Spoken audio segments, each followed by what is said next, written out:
Hello, I'm Stephanie Herzog with the League of Women Voters of Portland, and you're watching the Video Voters Guide. It's designed to help you get to know the candidates that are running for the May primary in Oregon. And today we have Randy Shannon, who is running for Oregon State Representative for District 51. Welcome, Randy. Thank you. Okay, so tell us a little bit about your background and what made you decide to run for this office. Well, my background is I'm an engineer by training.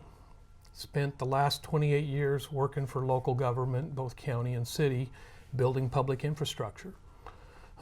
Just about every kind there is, from sewers, roads, water, parks, buildings, everything. During that time, I got involved with the city of Damascus and ended up spending 10 years on council in the middle of that. So I've got a little bit of background to the issues in Damascus and some of the conflicts between Damascus and Happy Valley and the transportation issues in that area. The reason I'm running is I got a call from a Republican who I'd worked with on various committees, and who told me while we disagreed, he always understood why, and told me that the incumbent was not running and I should go down and file. And by the way, today's the deadline. So this was not even on my radar about 3 weeks ago until I got that call. And so I'm running because I believe I can bring something to the process that I see as many times missing. Both a knowledge of science and technology and what it takes to actually do something, and then on top of that, the economics behind stuff. Politics likes to ignore the dismal science economics, but no matter what we do when we make a decision, there's limitations both in labor and the materials we have to do it with.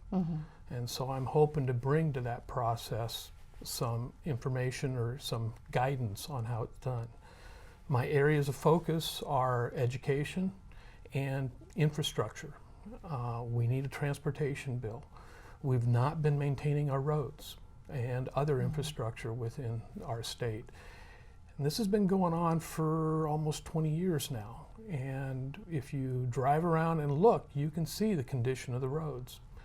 When I started doing roads 20 years ago, the agency I worked for was spending about $1.5 million a year. 10 years later, they were spending $200,000 to $300,000 a year doing maintenance. And that has continued, and it's now catching up to us. Okay. Tell me real briefly about the neighborhood that your district covers and things that are important to the constituents. My district consists of the north half of Damascus, the east half of Happy Valley, and a corner of Portland just north of the Multnomah County, Clackamas County line. Okay. Okay. Should the legislature give additional tools to the Oregon Department of Environmental Quality to improve its ability to protect our air quality? And then please explain a little more. Okay. I'm anticipating this is in response to, or this question is generated by the hot spots of heavy metal contamination that have been found in Portland. The problem from my reading has not been in the legislative authority that's been given to DEQ, but what they have and have not done with it. As I understand it, they wrote rules that exempted these glass places because of their size. Unfortunately, with heavy metal contamination, size doesn't matter.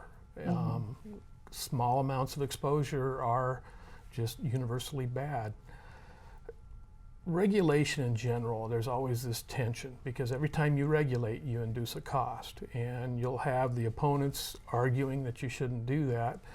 You have ideologues that are against any regulation at all. They figure, oh, we work it out in courts afterwards. Unfortunately, the reality is there's a lot of times money can't fix it once it happens.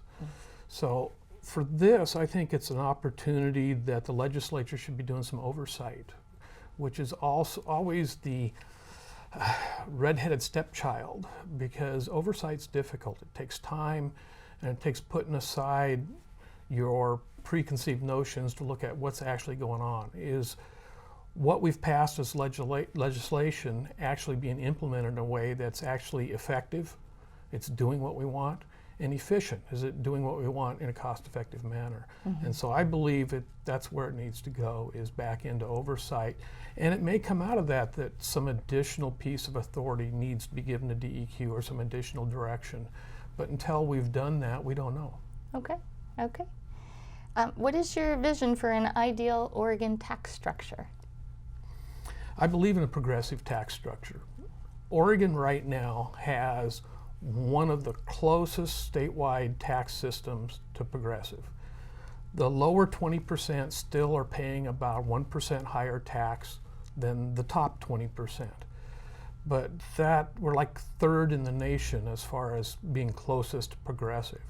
I'd like to see reversing that. The lower 20% are paying about 8.2%, and this was off of 2013 data. The top 20%, I believe the number was 7.2. So, you know, that's a little backwards to me. The second part that I think we need to focus on, and there's some initiative measures going on, is getting everybody to pay their fair share. Right now, large corporations have gotten rules, gotten accountants and everything else, so they're paying now a much smaller share of their taxes than they were 20 to 30 years ago. And we're all feeling it. We're feeling it in our schools, we're feeling it in our transportation maintenance, or all of these things that go together. Small business isn't feeling that benefit because many times the rules are written for the big boys. And that's where we need to make sure everybody pays their fair share. These big companies are benefiting from the same things everybody else is. So. Okay. In our short time left, what particular issues would you like to discuss? Infrastructure, education, and doing it all while we protect the environment. Those are my three big issues. All of those, I believe, are key to being able to have long-term prosperity for this state. You miss any one of those, you're not going to be able to survive or economically as we do.